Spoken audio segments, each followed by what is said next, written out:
Mercredi 8 avril, et comme je l'ai dit hier, c'est aujourd'hui qu'il y allait avoir du mouvement, et on a des sacrés mouvements en hausse, bien sûr, puisque Donald Trump, cette nuit, a annoncé un cessez-le-feu. Alors, pendant 2 semaines seulement, donc attention, ça peut encore bouger, on le connaît maintenant, le pépère.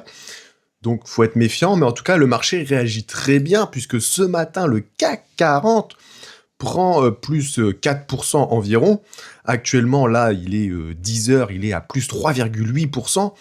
Mais on a une heatmap complètement verte, sauf, bien sûr, Total Energy. Et oui, bien sûr, elle montait quand tous les autres étaient rouges.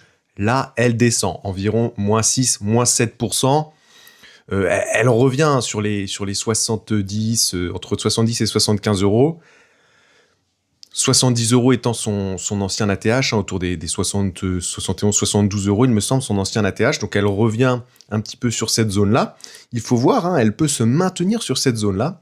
Mais voilà, comme je l'avais dit dans plusieurs vidéos, plusieurs shorts ou quoi, même sur YouTube, acheter Total à 80 euros, c'était pas du tout une bonne idée parce que le risque-rendement était beaucoup trop faible. Alors après, ceux qui ont vendu à 80, je pense que c'était une bonne idée. Maintenant, c'est facile de le dire. On aurait pu monter encore plus haut, et ce n'est pas fini parce que, comme je dis, c'est un cessez-le-feu de 2 semaines. Ça peut encore changer. On peut vite faire un retour en arrière. Voilà, on sait jamais. Mais en tout cas, pour l'instant, c'est pas mal du tout pour ceux qui ont vendu Total à 80 euros. J'ai d'ailleurs un abonné hier qui a vendu sans action Total à 80 euros et qui a acheté du Hermès. Et aujourd'hui, Hermès prend 7%, il me semble. Donc il a fait le move parfait.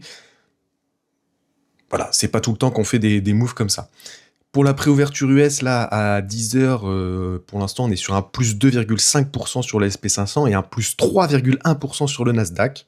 Donc ça promet encore une belle journée à suivre.